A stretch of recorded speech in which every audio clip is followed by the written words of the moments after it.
Students, इस video में हम करने वाले हैं चैप्टर एटम्स एंड मॉलिक्यूल्स की बैक एक्सरसाइज का पार्ट 1। तो यहाँ पर दिया हुआ है अ 0.24 gram of sample of compound of oxygen and boron was found to by analysis to contain 0.096 gram of boron. आपके पास एक कंपाउंड है, उसका मास दिया हुआ है सैंपल का 0.24 ग्राम्स। ठीक है, इस कंपाउंड में क्या क्या है? Oxygen and boron. इसमें है ऑक्सीजन एंड बोरोन। कितना है? बोरोन है 0.096 ग्राम्स और ऑक्सीजन है 0.144 ग्राम्स। इतना तो क्लियर है। एक सैंपल है, उसमें इतना बोरोन है, इतने ग्राम्स और इतने ग्राम्स ऑफ ऑक्सीजन है। Calculate the percentage composition of the compound by weight. तो परसेंटेज कंपोजिशन बताना है आपको, मतलब इंडिविजुअल जो बोरोन और ऑक्सीजन है उनका परसेंटेज बताना है। तो परसेंटेज का formula, percentage of any element in a compound is mass of element upon mass of compound into 100। ठीक है, तो हम पहले किसी भी एक का निकाल लेते हैं। पहले बोरोन का निकाल लेते हैं। Percentage of boron in compound in sample will be equal to mass of element। mass of element है 0.096, mass of compound है 0.24 into 100। बस आपको सॉल्व करना है, परसेंटेज में आंसर आ जाएगा। ये डेसिमल हटाते हैं, नीचे 3 जीरो, ये डेसिमल हटाओगे ऊपर 2 जीरो। ठीक है, 3 जीरो से ये 3 जीरो कैंसिल, बचा क्या? 96/24 into 10। इनको कैंसिल करते हैं। 24 4 जा शायद 4 4 जा 60, 24 4 जा 96, तो ये आ गया 4 into 10 दैट इज 40%। अगर परसेंटेज ऑफ बोरोन 40 है, मतलब 100 में से 40 बोरोन का है, तो बचे हुए का कितना होगा?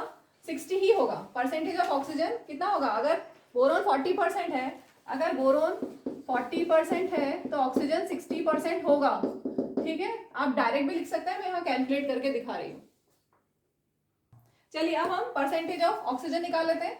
तो आप चाहे तो डायरेक्ट भी लिख सकते हैं 60%।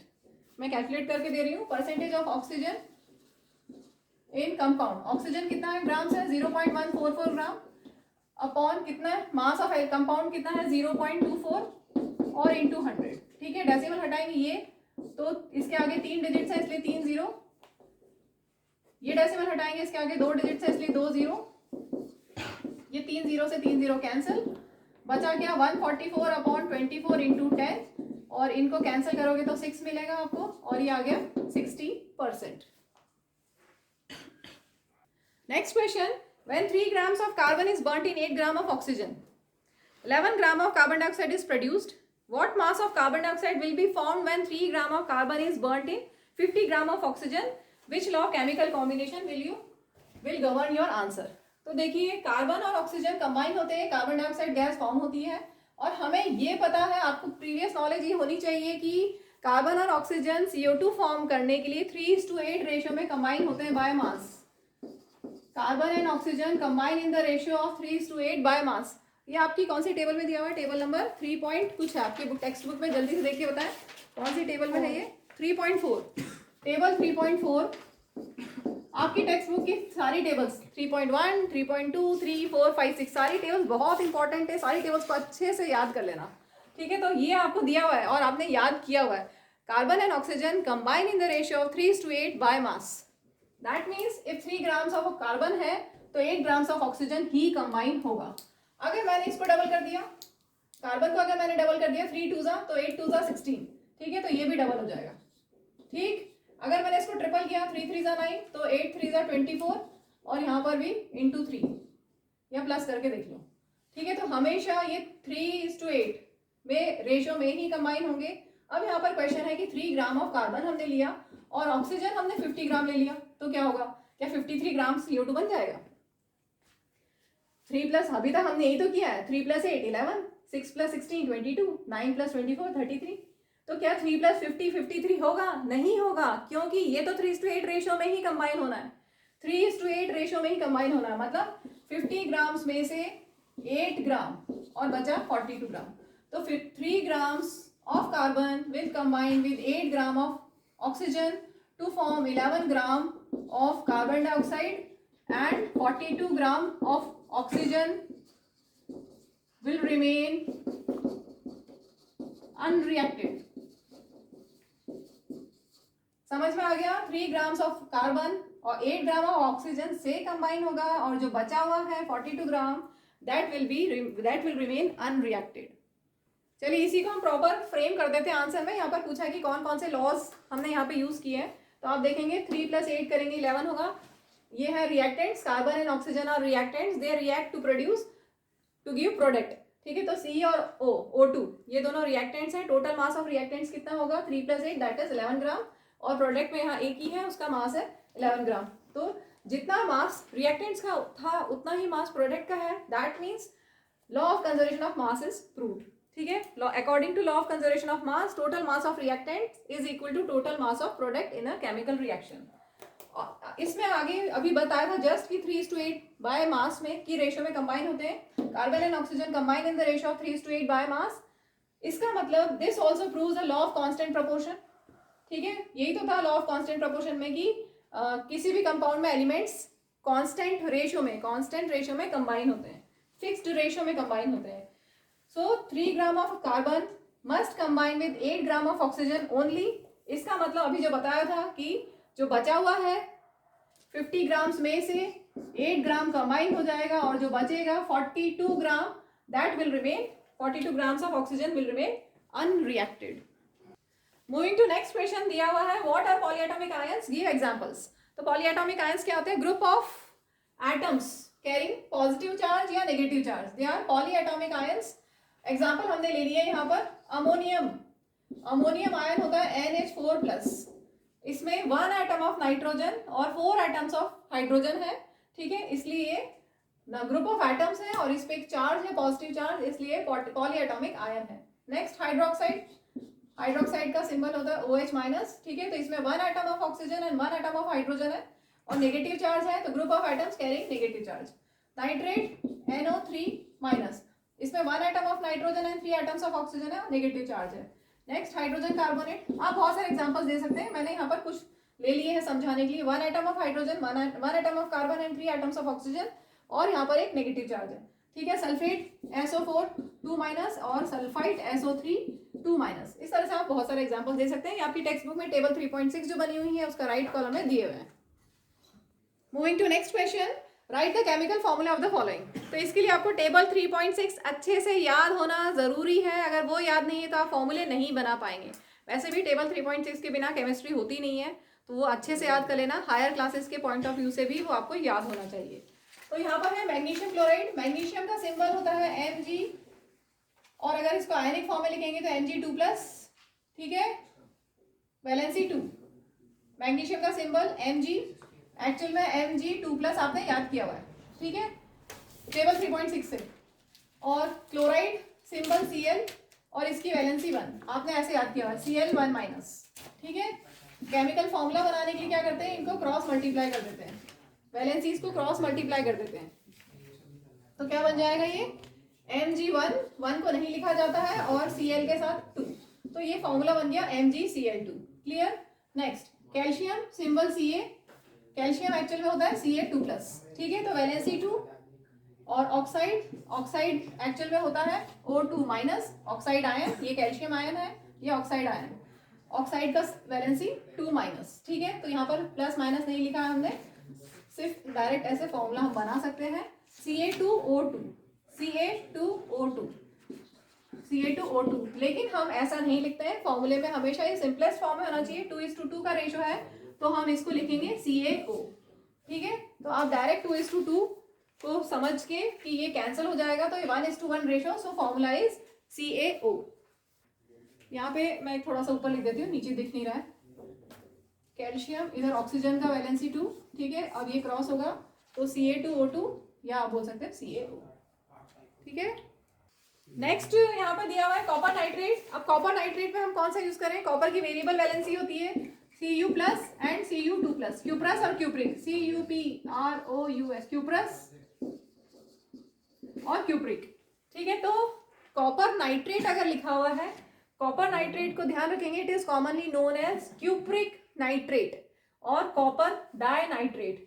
अगर कॉपर डायनाइट्रेट देख लिया तो आपको ऐसे ही फॉर्मूला आ जाएगा, लेकिन हम यहाँ पर प्रॉपर तरीके से करते हैं। क्यूप्रिक नाइट्रेट, इससे ये क्लियर हो गया कि Cu2+ हमें लेना है, सिंबल है Cu, वैलेंसी है 2+, और नाइट्रेट NO3।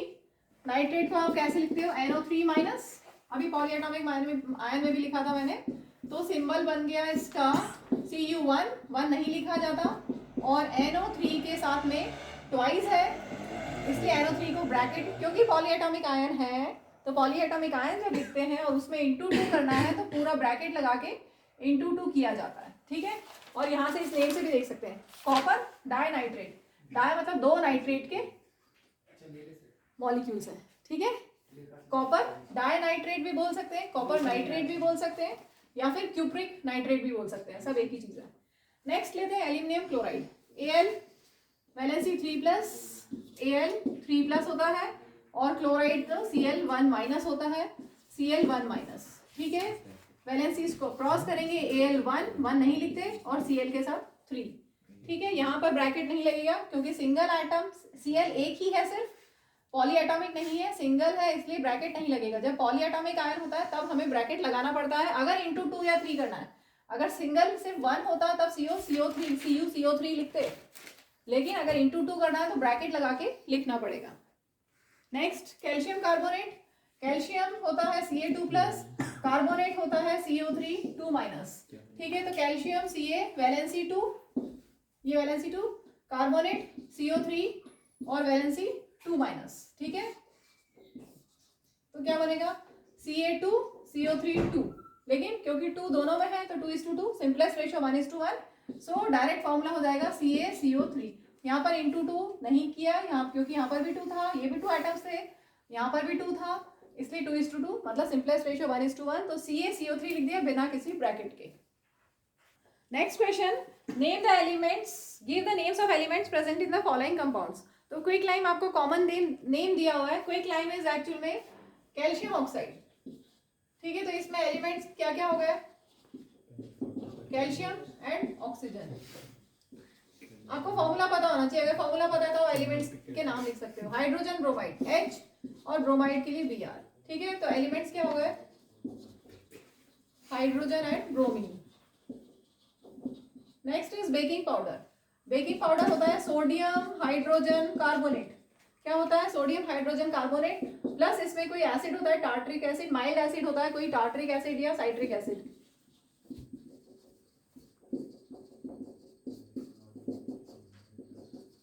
कोई भी एसिड होगा उसमें H होगा, ठीक है। तो इसके एलिमेंट्स क्या क्या हुए, सोडियम, ये है सोडियम हाइड्रोजन कार्बोनेट, पढ़ा है ना आपने, Na1+, Na+, और हाइड्रोजन कार्बोनेट CO3 1-, तो NaHCO3 फॉर्मूला। तो यहाँ पर है सोडियम, हाइड्रोजन, देन C से कार्बन, देन ऑक्सीजन, ये सब एलिमेंट्स हैं, और एसिड में तो H होगा ही, तो H हम पहले लिख चुके हैं, ठीक है। तो नेक्स्ट लेते हैं पोटेशियम सल्फेट, पोटेशियम सल्फेट का सिंबल K2SO4, कैसे बना, K1+ और SO4 2- था, K1 और SO4 2- K2SO4, ठीक है। तो एलिमेंट्स क्या क्या हो गए, K से पोटेशियम, S फॉर सल्फर, और O फॉर ऑक्सीजन। तो ये सारे एलिमेंट्स हमने लिख दिए हैं। मूविंग टू नेक्स्ट क्वेश्चन 6, ये हमारा इस वीडियो का लास्ट क्वेश्चन है। Calculate the molar mass of the following substances. First दिया हुआ है इथाइन, इथाइन का इन्होंने फॉर्मूला भी दिया हुआ है C2H2। तो मोलर मास आप कैसे निकालेंगे, मोलर मास एक्चुअल में होता है एटॉमिक मासेस का सम इन ग्राम्स। एटॉमिक मास की यूनिट क्या होती है, U, atomic mass unit, unified mass, you बोलते हैं। हम लोग जब 9th क्लास में थे ना तब हम पढ़ते थे AMU। जैसे कार्बन का एटॉमिक मास कितना है, हमने जो पढ़ा है वो पढ़ा है 12 AMU। अब आजकल क्या कर दिया, AM को हटा दिया, सिर्फ 12U बोल देते हैं, ठीक है। तो अभी आजकल क्या यूनिट दी जाती है एटॉमिक मास की, U। तो कार्बन का एटॉमिक मास है 12U, और मोलर मास क्या होगा 12 ग्राम्स। एटॉमिक मास को ग्राम्स में दे दोगे है तो बन जाएगा मोलर मास, ठीक है। तो कार्बन का कितना है एटॉमिक मास 12, मोलर मास 12 ग्राम, एटॉमिक मास है 12U, मोलर मास है 12 ग्राम। और यहाँ पर कार्बन के कितने आइटम्स है 2 प्लस हाइड्रोजन का 1 ग्राम मोलर मास और 2 आइटम्स है इसलिए इंटू 2, ठीक है। 2 12 are 24, 2 1 are 2, 24 प्लस 2 26 ग्राम्स। तो ये आ गया इथाइन का molar mass. One is sulphur molecule. अब यहाँ पे आपको फॉर्मूला दिया हुआ है, अगर आपको फॉर्मूला नहीं दिया हो तो भी आपको याद होना चाहिए। सल्फर मॉलिक्यूल होता है S8। सल्फर एक पॉली एटॉमिक है, एटॉमिसिटी में पढ़ा ना, mono atomic, di atomic, tri atomic, tetra atomic, poly atomic. तो सल्फर पॉली एटॉमिक है, S8 होता है। तो सिंबल इसका मोलर मास कितना होगा, एक सल्फर अगर एटम है तो उसका होता है 32, मोलर मास 32 ग्राम्स। और यहाँ पर 8 है तो इंटू 8 कर देंगे, 8 एटम्स ऑफ सल्फर है, मल्टीप्लाई कर दो, 8 to the 16 और 24 25, 256 ग्राम्स। ये आ गया सल्फर। नेक्स्ट है फॉस्फोरस। फॉस्फोरस होता है P4। तो मोलर मास कितना हो जाएगा फॉस्फोरस का, अगर आपको एटॉमिक मास याद है तो बहुत अच्छी बात है, और नहीं याद इन्होंने यहाँ पर दिया हुआ है 31, एक फॉस्फोरस का 31, तो 4 एटम्स ऑफ फॉस्फोरस है इसलिए 4 into 31, तो 124 grams. Next is HCl। HCl molar mass कितना होगा, हाइड्रोजन का 1 ग्राम्स और क्लोरीन का होता है 35.5, ठीक है। तो ये हो गया 36.5 grams. Last one is HNO3 E part. Molar mass hydrogen का 1 ग्राम्स, नाइट्रोजन का 14 और ऑक्सीजन का होता है 16, और यहाँ पर 3 एटम्स ऑफ है ऑक्सीजन इसलिए 3 into 16, 1 plus 14 is 15, then 16 3 48, plus करने से आ जाएगा 63 जी। ये हमारा क्वेश्चन कंप्लीट हो गया।